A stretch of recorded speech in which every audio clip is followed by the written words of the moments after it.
They're the ones with unfinished business. Is it true what they're saying? They're getting more hostile by the day.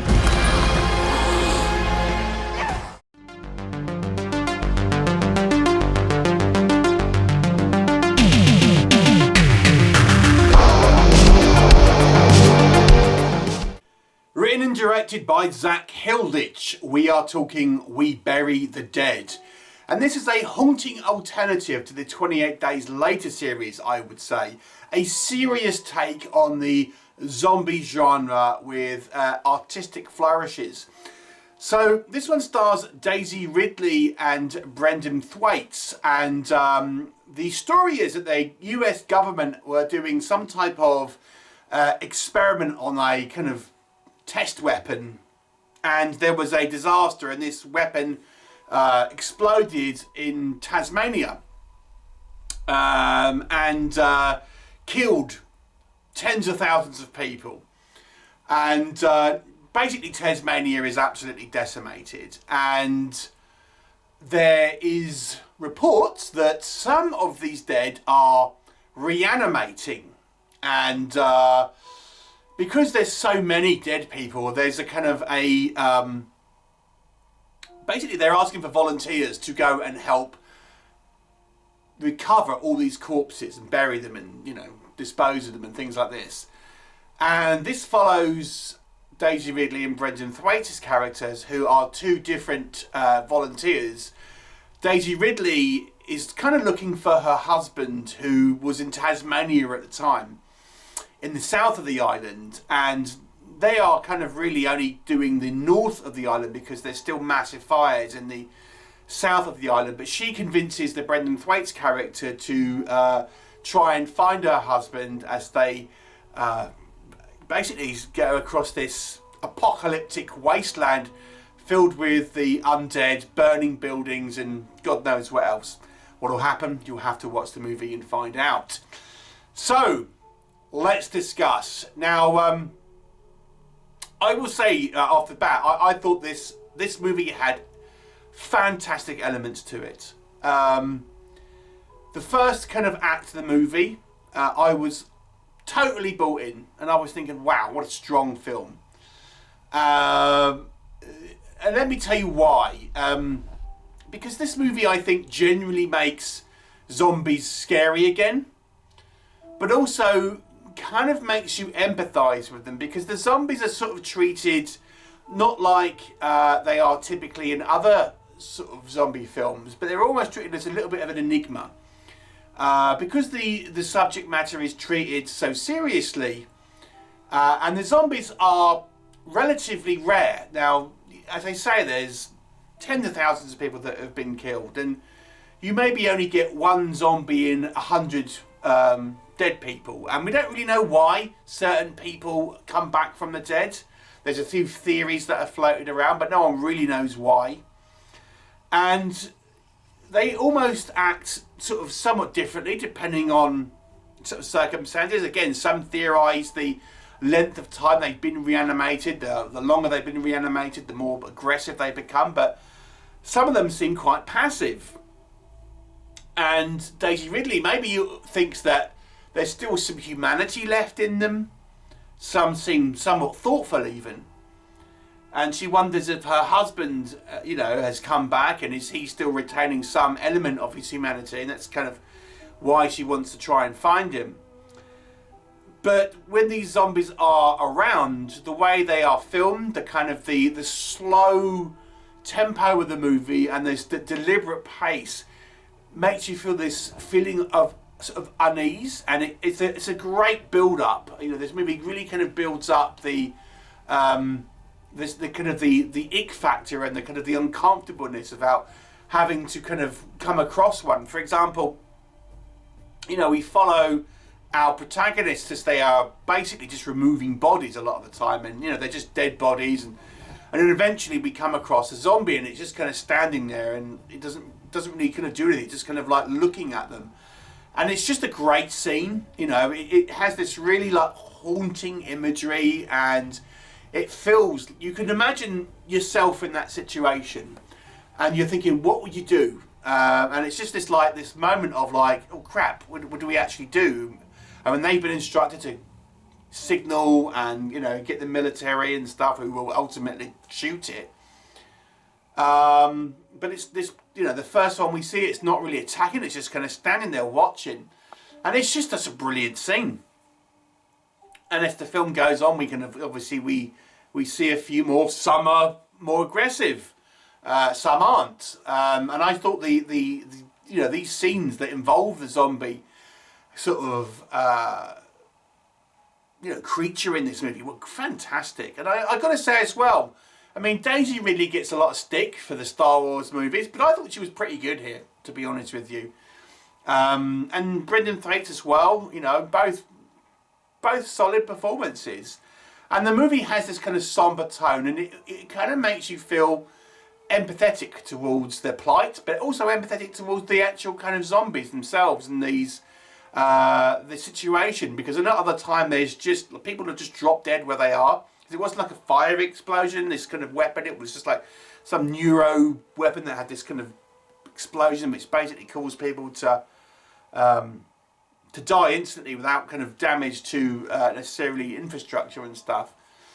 So we just see like, you know, people just dead where they were standing. Some of them in like, you know, a hot tub. Some of them at the dinner table, just like dead. And you know, it's this like City of the Dead sort of situation, and just the kind of the scale of it, the set decoration, the kind of the hair and makeup, just this kind of like this ruined sort of landscapes and stuff where, you know, cars have crashed, planes have come down, you know, there's been fires and things like that. It looks great. It's such a well-made film in regards to the visuals. Now, the pacing of the movie is slow, and we're going to come on to that again on the negatives, but what I did think this allowed was a build-up of the kind of the atmosphere and the kind of the anticipation about what's going to happen.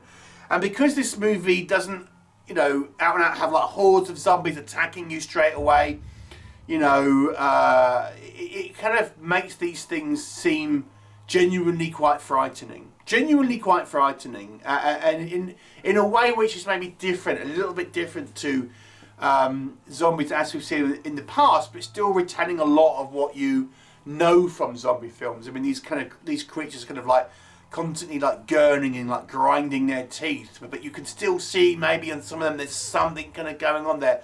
They're not all just kind of like completely mindless creatures, but they're kind of pretty much that way. There's just that spark left here and there, you might say.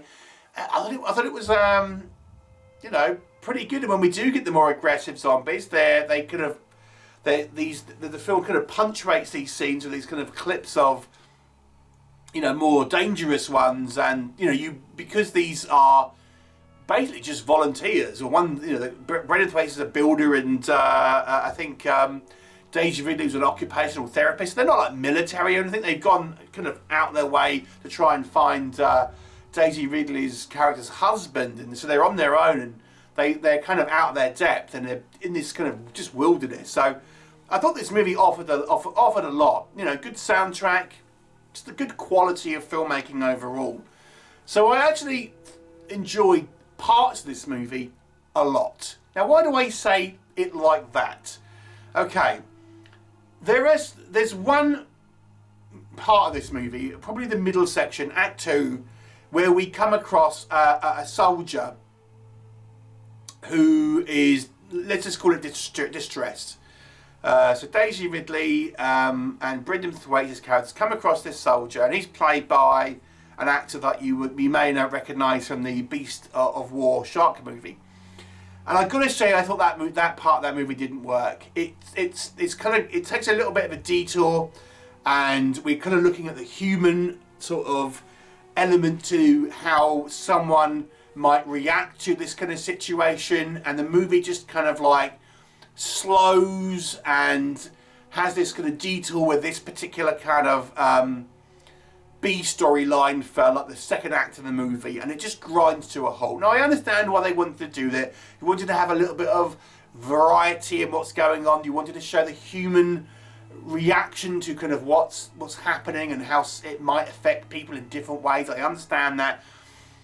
But it wasn't interesting, you know, this part. In actual fact, it was kind of like this section feels very typical of like the Walking Dead TV show or plenty of other zombies. You know, humans being the kind of like the monsters and everything. And you know, it kind of took away, I think, what made this movie so interesting in the first act. Now it does pick up again in the third act, but even that had a couple of elements where I felt it didn't quite work.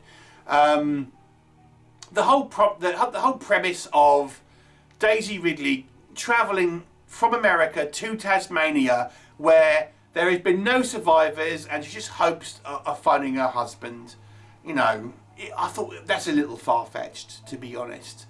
And I just don't know if a government would just employ random members of the public to come and do this. I mean, maybe they would. Obviously, nothing like this has happened, but it just seemed like this is a government experiment which has gone wrong. It would be, you know, government personnel, surely. Or why not just like firebomb the place to kind of just burn it or something, just to, you know, it seemed a bit weird to me. And security seemed a little lax, hence why, you know, that they could get away so quickly, to be honest. There's maybe a few too many flashbacks with Daisy Ridley thinking about her husband and stuff. That's like, you know, we can get it. We didn't need quite as many flashbacks as we did in this.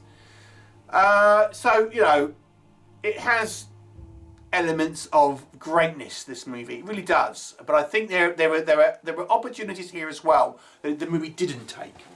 Like, the movie is best when it is focusing on our two characters traversing this landscape and seeing the gradual increase of devastation as they head south.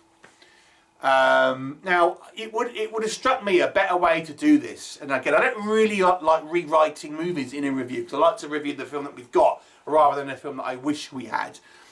But it would have, to me, rather than having this kind of second act, the best thing about this movie is the finding out about the zombies. We don't really know why some come back to life and some don't. That's never really explained. A few theories, as I say. Again, a bit more of an explanation about that. Maybe as you headed towards the epicenter, you might find the zombies might be different somehow. You know, we are told that as they get older, they kind of get more aggressive. But, you know, it might have been more interesting if they were, you know, further away from the epicenter. Maybe they act differently. Maybe that's the reason there's behavioural differences and things like that. But that isn't the case. That isn't what happens. So I think there were opportunities in this movie that could have made an interesting story without kind of having these kind of little offshoot stories that it ends up having. And the main one being, as I say, this soldier story. Like, there's a couple of, like, the third act as well. It kind of meanders a little bit around. Overall, when I was watching this movie, I gotta say, I was thinking, wow, 8 out of 10 for me. But as I say, now I've watched it as a whole, and I think the second act slows the movie down so much. You know, it knocks a point down for me. Some people might just find this movie too slow for it to begin with, but I quite enjoyed the pace generally. But the interest definitely kind of waned in that second act for me. Nothing to do with the actors, it just, the story-wise, it just didn't work, I didn't think. But so it's a 7 out of 10. It's still a strong movie, I would say. And worth a watch if you're a zombie fan, but don't be expecting a high-tempo film. It's a slow film, but worth a watch, especially if you are wanting an alternative to the 28 Days Later series. 7 out of 10. What are your thoughts? Leave me a comment and I'll look forward to seeing you next time.